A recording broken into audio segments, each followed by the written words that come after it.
Anthony, tell me how this happened. Originally,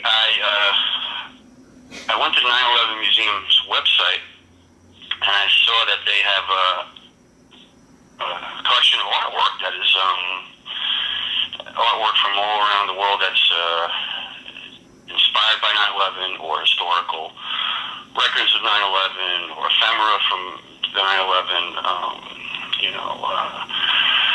event in New York. And there was an email address on there, and I wrote kind of a very polite but at the same time kind of snarky email saying, I think, you can't have a 9/11 museum without there being 9/11 truth movement represented in 9/11 truth art. And I sent them a link to my stuff that I've done, and I said, if the museum has integrity, they need to acquire some 9/11 truth art, or that their collection is incomplete. And I said that kind of a wise ass, just thinking they're not gonna like me because if you know my work and the kind of take I have on 9/11 is way off the official 9/11 story, and which I kind of was guessing this whole museum is a shrine to the official story and the official narrative, so I didn't think they wanted any dissenting voices. But to my surprise and my delight, they sent back an email saying, we agree with you and we love your work and we love it to be part of the collection. So I went to a series of review boards, and over the course of a few months they had a whole review committee, and the committee decided that they wanted to acquire this piece of their permanent collection.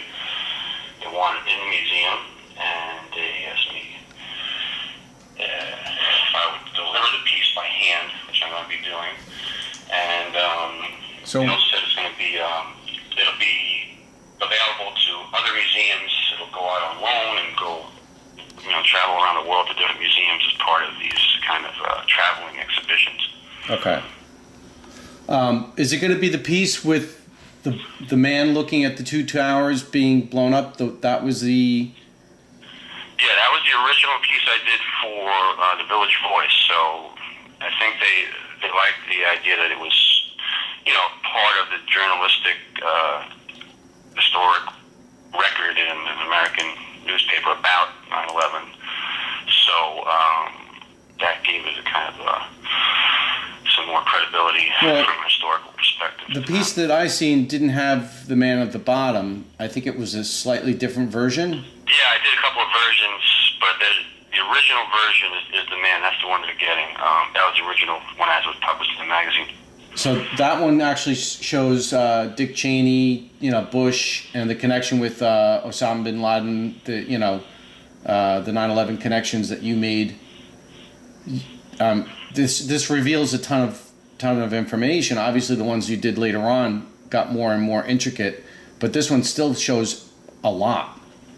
So yeah, it was funny because as I learned more about the story, I started adding to the piece over the years, adding little more bits of clues and information, and so that's kind of fun just to keep adding things because the whole thing was kind of around this idea of connecting the dots and the whole blackboard motif, like beautiful mind kind of visual metaphor for trying to unravel a mystery.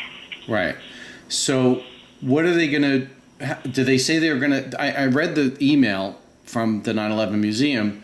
They said that they're going to allow it to go into their permanent collection. Does that definitely mean they're going to display this piece in the museum? Did you get a definite on that? Yeah, it'll be part of... from what I understand, it's kind of a rotating show, so it might not be... I don't think there's any pieces that are always on display. They kind of rotate it. A lot of big museums do that. It'll be up for, a few months or however long, and then they'll rotate other pieces, and they'll bring it back, and then they'll send it out on loan to other museums. So it's it's all part of the curatorial process. Okay. And this is happening when? This is October 28th. Tuesday, 4 o'clock day, we have a meeting. At the museum? At the museum. Are there are they allowing reporters there? I mean, obviously you shouldn't. I sent them a link. I sent them a link to the film and the work that we've done already on it, and they were very interested in that. So, I mean, and I asked them if they'd be willing to be on film, and they said, yeah. So let's do it. We'll bring a camera down there and a little crew, and we'll get them to answer these questions.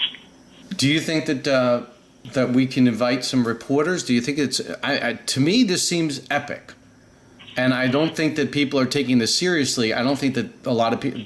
One guy wrote to me, "There's a better chance of them, proving that the moon is made out of cheese than them accepting this art piece into the museum, because it is so." They did, and like I said, to their credit, I mean, I think they want all voices to be, represented, and I don't know. I want to ask her if they're going to have a separate 9/11 truth section where they kind of they make fun of it, or I don't know. Maybe that's what they're going to do. When they go out of the museum to make fun of degenerative art, he called it. But I don't think so. I think they're just going to put it up there and just let it speak for itself. Okay, and like I said, you can ask her when we go there. We can ask them these questions right face to face, because I'm just guessing what their response is going to be. Right. All right. So it's official. The 9/11 Museum is accepting a piece of artwork that's pretty good for revealing a lot of the truths that we've found out through research. What's our next step? Who have you contacted so far to kind of cover this, and who said that they'll go with the story? Most of my contacts in alt media said they'd love to run the story, and any information we have about it, they'll be happy to publish or put on their news radio stations, whatever. So, as we get closer to the event, we'll shore up those interviews or coverage. But they're all in. Okay, and can you just give me an idea of what if you were? I mean, I asked you originally when we did the interview for Behind Truth Art, the original piece. How much is it valued at? Well, I think the price just went up. But I mean, I remember you saying. Think about that more. Yeah, I remember you saying that you wouldn't even sell it. Yeah, I want it to be part of this museum because I think that's important. But it's not for sale. It's something that belongs I think, in the museum as part of the record. Just a small part of this story. And as an artist who's dedicated a lot of his work to these issues, especially 9/11, I think it's a perfect place for it to be. Right. My concern is that they shelf it and don't display it. That's my biggest concern. So I guess we'll have to find out what their intentions are to do with it that day. Yeah, absolutely, man. All right. So this is a plea to all journalists and all bloggers. If you want to see an epic piece of artwork be accepted by the 9/11 Museum that shows a different side of the story than the official story, then I encourage everybody to come down, right? Sounds great. Thanks, John. All right. Thank you, buddy. I'll talk to you later. Take care. All right.